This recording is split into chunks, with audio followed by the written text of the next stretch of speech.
Like Canon, Apple's delayed their March announcement. Apple had planned to announce their second generation M-based MacBook Pros. Didn't like the touch bar, or the lack of an SD card slot, or an HDMI port? Well, you're going to love the new 16 and 14-inch MacBook Pros. This and more after the intro.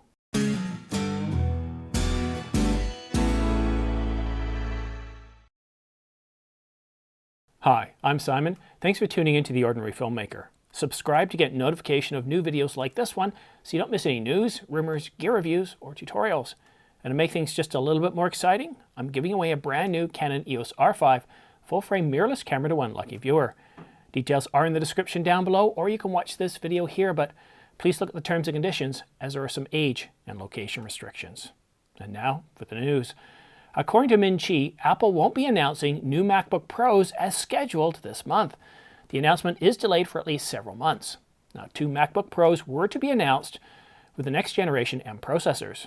I'd expect these machines to be very fast and as capable, if not more capable, than the current iMac Pro, which Apple's discontinuing. I love the iMac Pro. It's powerful and can edit Canon R5 footage without much issue. And it's got that highly detailed 5K display. I'm really going to miss it, but more on that behind the scenes. Here's what we know about M-based MacBook Pros. They will have LED screens and a much reduced bezel, a redesigned chassis, and a return of the MagSafe power port.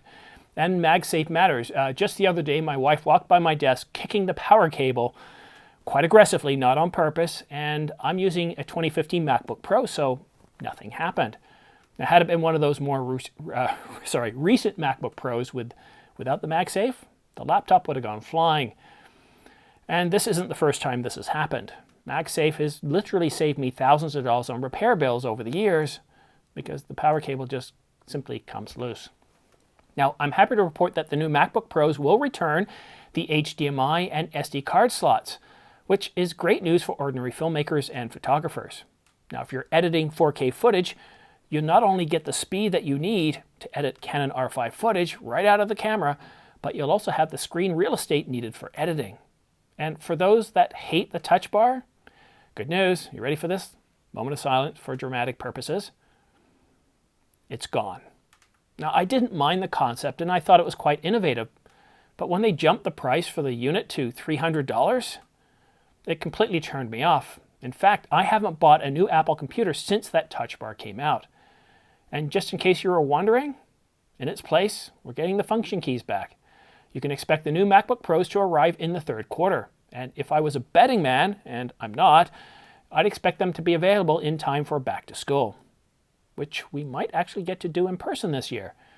Now, without the touch bar, I hope they shave a few $100s off the price, but who knows, we'll just have to wait and see. And now, let's go behind the scenes. I want to talk to you about my iMac Pro. I've had it for just over a year, and I got to tell you, the thing is powerful. And when I got the Canon R5 and everybody complained I can't edit footage on the R5 or R5 footage, I put it in my iMac Pro, and for most purposes, it was pretty buttery smooth. 4K 30, not a problem at all. But once I started shooting in C-Log or 8K, yeah, everything kind of, well, I would say slowed down for C-Log and ground to a halt with 8K.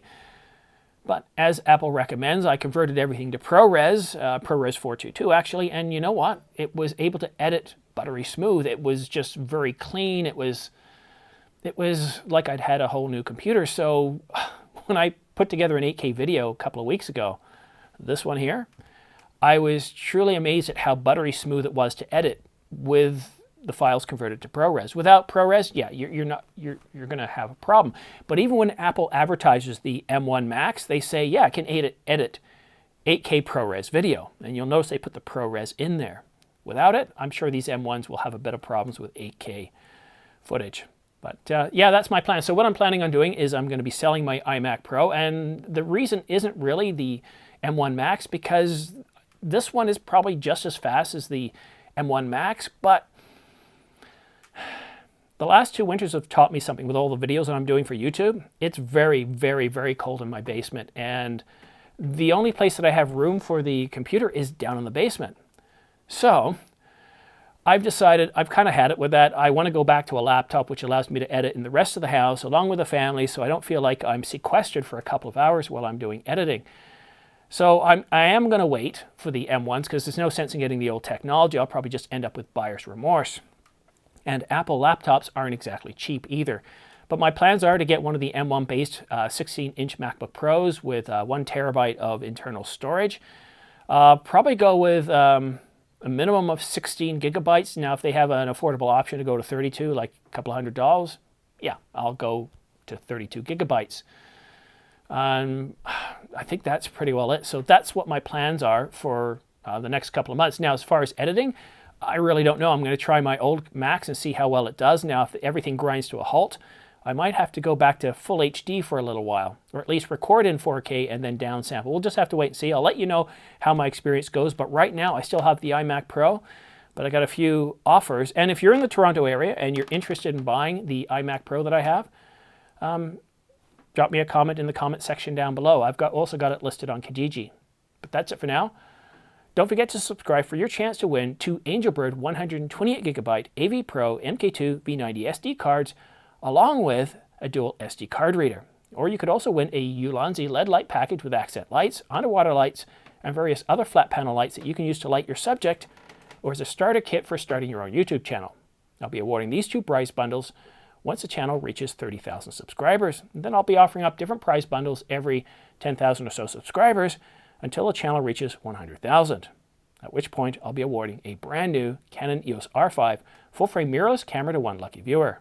And on that bombshell, thanks so much for watching The Ordinary Filmmaker. We'll see you again soon.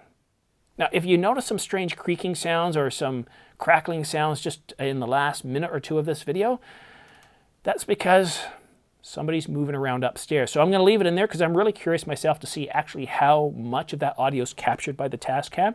Because before, I've actually had the washer and dryer going, and this thing doesn't pick it up at all. So I'm really curious. Do you notice any creaking sounds or crackling sounds in the last minute?